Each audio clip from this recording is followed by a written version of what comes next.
Bismillahirrahmanirrahim. Saya ojol Grab. Sementara Grab sekarang isunya istri yang punya Grab membela Israel. Saya membaca notif di aplikasi driver saya Grab bantu dana 3,5 miliar. Seandainya Grab ini pro Israel, bagaimana saya Pak Ustadz? Keluarkah? Sementara ini pekerjaan pokok saya. Kalau ada dua pilihan, ada pekerjaan yang tidak pro Israel, ada yang pro Israel, maka pindahlah. Al-khuruju minal khilafi aula, keluar dari yang bermasalah lebih baik. Ini ada keraguan sedikit. Da'ma yaribuka ila ma la yaribuka, tinggalkan sesuatu yang meragukanmu kepada yang tak meragukan. Tak ada alternatif Pak Ustaz, inilah satu-satunya. Dan kalau saya tinggalkan ini, bini saya mati, anak saya mati, tak bisa sekolah, tak bisa, maka berlaku hukum darurat sampai waktu tertentu, sampai pekerjaan dapat, barulah. Jadi bukan saya langsung. Begitu juga ada yang di bank konvensional, begitu juga dengan yang kerja rumah makan yang franchise Benyamin Netanyahu. Bukan saya suruh langsung keluar, karena saya tidak bisa menampung kalian, saya tak punya perusahaan. Maka berlaku hukum akhaffud dararain, memilih mudarat teringan di antara dua mudarat. Kalau keluar mati, antara mati dengan makan babi, pilih mati atau makan babi? Ya kuat. Babi. Definisi mengganggu tetangga itu bagaimana Pak Ustadz? Apalagi kita di komplek perumahan. Mengganggu menurut syariat Islam, bukan mengganggu menurut perasaan. Kalau menurut perasaan ini lain orang, lain kepala, lain orang, lain hatinya. Saya terganggu betul dengan tetangga saya ini Pak Ustadz. Kenapa kau terganggu? Bininya cantik kali. Cantik ciptaan Allah. Jadi yang maksud mengganggu itu adalah kalau bertentangan dengan syariat Islam. Saya terganggu dengan tetangga saya ini Pak Ustadz. Kenapa? Melihara anjing dia Pak Ustadz. Oh, dalam Islam melihara anjing hanya boleh untuk menjaga kebun dari pencuri. Tempat kita aman, rumah rapat, maka tak ada alasan. Maka kita lapor ke RT RW, musyawarah, dudukkan bersama. Kadang jamaah ini mau mengambil hukuman segera, saya racun aja lah Pak Ustaz. Dipasang racun, rupanya anjing itu tak makan, dimakan kucing, awak mati kucing. Dimusyawarahkan, wa amruhum syura bainahum. Hari libur, hari Ahad, rumah dekat-dekatan, dipasanglah lagu, pum pam, belilah earphone. Berapalah harga earphone? Dengar sendiri. Pum pam. Jadi dipasang satu komplek. Kan tak semua orang suka lagu itu. Apalagi di situ ada orang-orang tua yang jantungnya tak kuat. Mendengar itu, kata dia mati. Ini mengganggu. Menurut syariat pun tak betul. Nah, maka menurut syariat agama Islam, rumah berdekatan, sempadan cuma dinding, dinding pun tak penuh ke atas, ditanamlah pula pokok mangga pas di situ. Buahnya apa tak asal menengok meniti air. Nah, ini mesti menjaga. Maka kata Nabi, idza tabakhta, kalau kau memasak, fa'aksir ma'aha, banyakkan kuahnya. Pesan Nabi ke tetangga, kalau kau masak banyakkan kuahnya. Untuk apa? Berbagi ke tetangga, menyambung tali silaturahim. Kata almarhumah mak saya dulu, kalau tak menjulur labu, tak menjulur kundur. Ini pokok labu, ini pokok kundur, sama-sama ditanam. Menjulur itu maksudnya keluar pucuknya.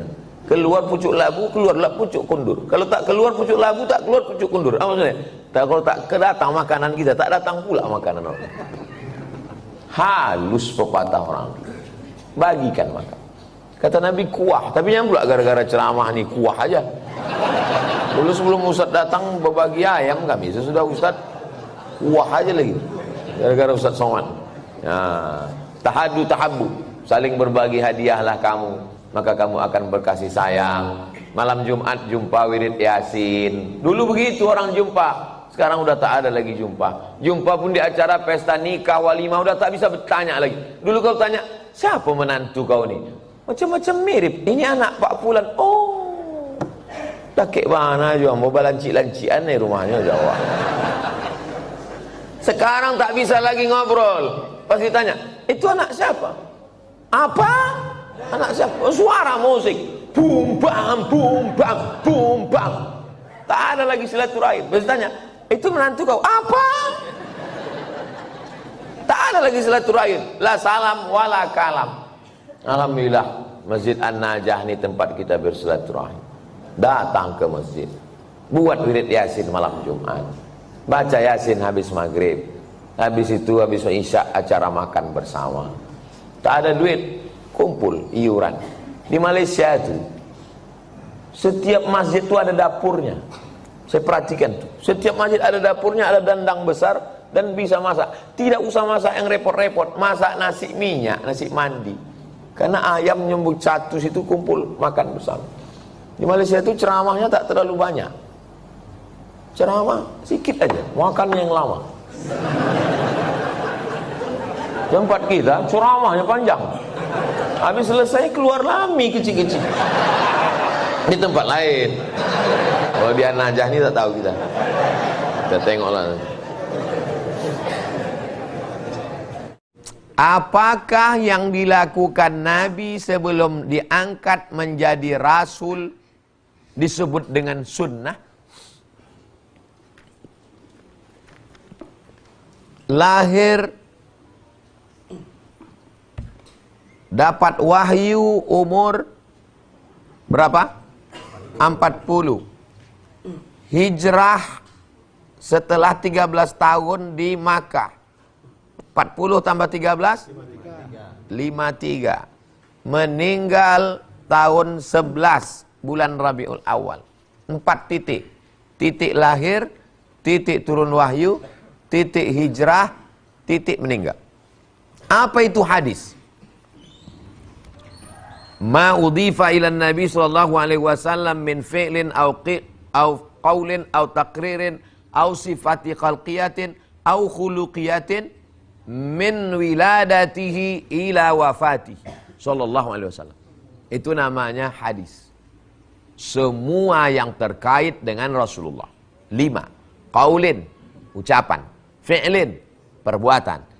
Takririn, ketetapan. Sifati khalqiyatin, bentuk fisik tubuh. Wa khuluqiyatin, sifat bawaan, tabiat. Sejak dia lahir sampai meninggal. Itu namanya hadis. Sedangkan sunnah adalah ma'udhifa ilan Nabi sallallahu alaihi wasallam, sesuatu yang keluar dari diri Nabi. Min qaulin, ucapan, au fi'lin, perbuatan, au takririn, ketetapan. Setelah Nabi mendapat wahyu, setelah dia diangkat menjadi Rasul umur 40 sampailah dia meninggal. Semuanya yang dalam Quran itu 22 tahun, 2 bulan, 22 hari. Selalu dibulatkan menjadi selama 23 tahun. Adapun perbuatan yang sebelum itu tidak disebut sebagai sunnah. Jelas? Itulah definisi. Tapi Pak Ustadz, di Maroko Darul Hadis, di Jakarta Darus Sunnah. Buku apa yang kau baca? Buku hadis. Buku apa yang kau baca? Buku sunnah. Itu bagi orang yang mengatakan sunnah dengan hadis adalah sinonim. Sunnah dengan hadis sama. Yang Ustaz jelaskan tadi, bagi orang yang mengatakan beda antara sunnah dengan hadis. Mana yang lebih luas cakupannya? Hadis. Sunnah lebih sedikit. Sebutkan hadis menurut ahli hadis. Sebutkan hadis atau sunnah menurut ahli usul fiqih. Ucapan, perbuatan, ketetapan Nabi yang layak dijadikan sebagai dalil hukum. Lebih sempit lagi. Lebih sempit lagi menurut ulama usul fiqih. Nah, itu dia definisi hadis dan sunnah. Batalkah wudhu suami apabila tak sengaja tersenggol oleh istrinya?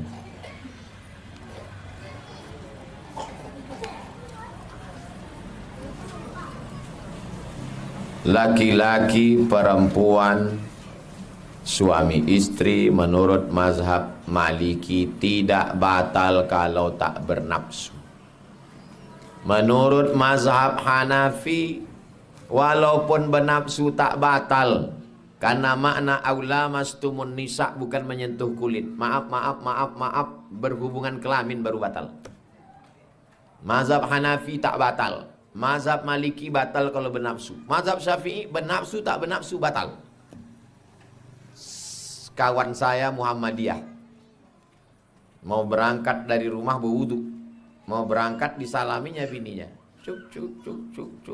Habis itu sampai kantor sholat duha dia. Kau kenapa tak wudu?